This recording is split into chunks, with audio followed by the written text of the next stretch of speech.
Hi, welcome everybody. It's Mike Newton in the Swing Studio here at Lytham Golf Academy. I've got another new club in my hands here to review, and this time I've got the brand new TaylorMade P770 iron. Okay, so this is a new offering from TaylorMade. Obviously, they launched M2 and M1 iron. I'm going to do the M1 iron review shortly. This is more what they're classing as the lower handicap of the Players sort of golf club here. It's a forged head, so it's replacing their sort of MC sort of series and the Tour preferred sort of iron basically. So this has been very much designed around feedback from the Tour players. There's two irons coming out here in this particular model. Is the P770, then is the Tour Proto iron, which I presume, I've not seen that one yet, but I'm assuming that's going to be a little bit slimmer, a little bit neater than this one. So as you can see here, we've got a sort of cavity iron, cavity back here. So we've got a little bit of help here, a little bit of forgiveness. It's a fairly sort of probably a mid top line. It's not massively thin here. I'll show you a different view in a minute. It has a tungsten like bar across the back here. So this little strip here, this like polished strip, is a tungsten bar. So obviously it's a lighter material, so they're saving a little bit of weight there, putting the tungsten. And that runs from the 3 iron through to 7 iron. And then the 8 iron through to the wedges doesn't have that. It's just a solid piece of forged metal. So which helps a little bit with the feel for the shorter irons. This helps to sort of create a little bit of forgiveness, shifting a little bit of weight for helping maybe the lower lofted irons in the set. It's a very sort of nice, I would say like a really clean look here. I love the finish on it. It's like a satiny, brushed satin finish on it.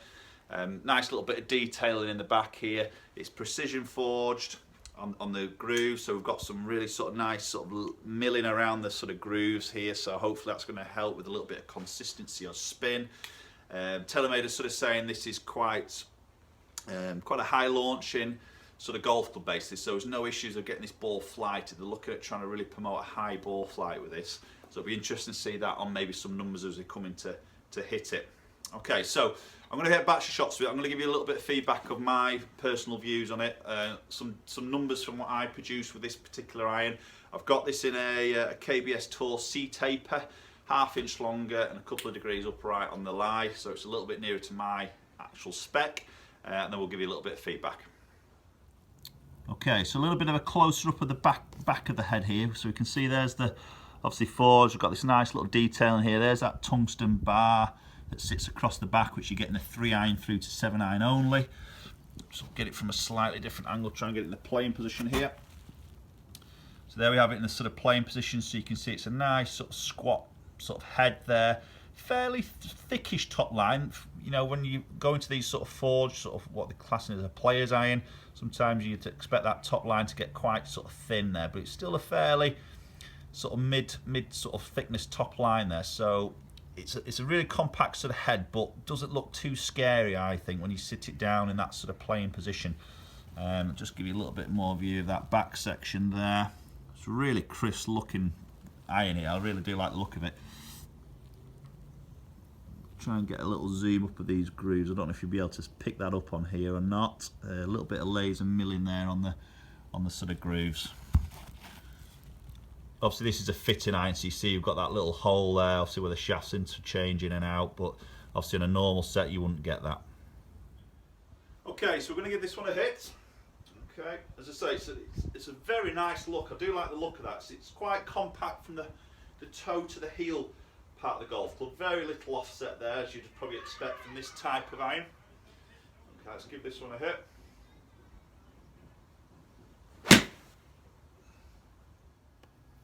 Okay, so here's the first shot. Nice little soft draw there. Okay, that was just carrying out a 164.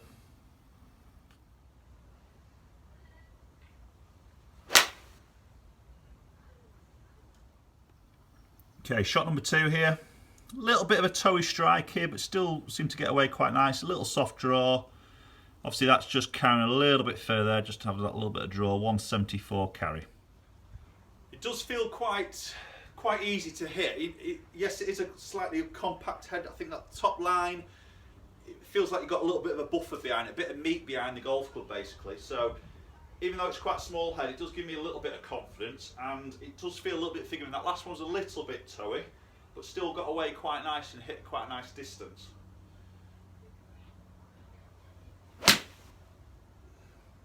Yeah, that felt really good.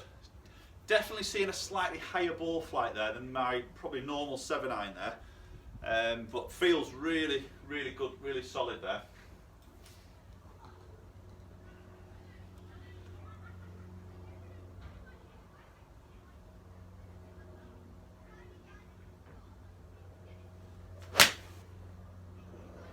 Yeah, again, another solid strike.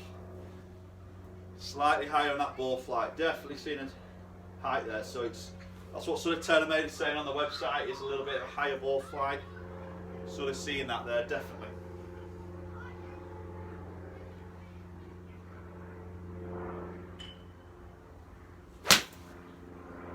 Yeah, that feels great. Not too sure on that flight though, for me personally. It does climb. I'm not sure what that would be like, turning into a bit of a strong wind. I mean, obviously, a better player would probably start to manipulate, you know, ball position, handle position to try and sort of lower launch there. It's a little bit climby. I'm just going to try and hit a couple of maybe low ones here, just see how easy it is to drop this launch. Okay. So I'm just going to move this a little bit low, further back in this stance. I'm just going to try and keep this handle leading a little bit more, just to present a little bit less loft and see if I can really get this flight down.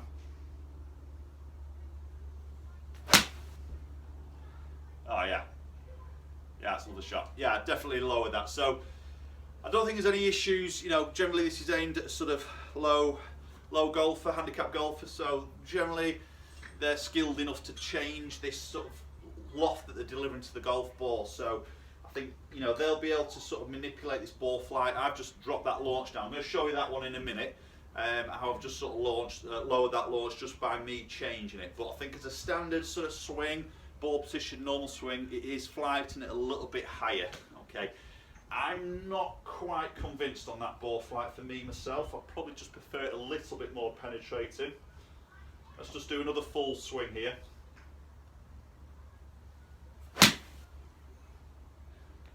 Yeah, again, the feel of it's great. I can't fault the feel of it. It is just that higher sort of ball flight.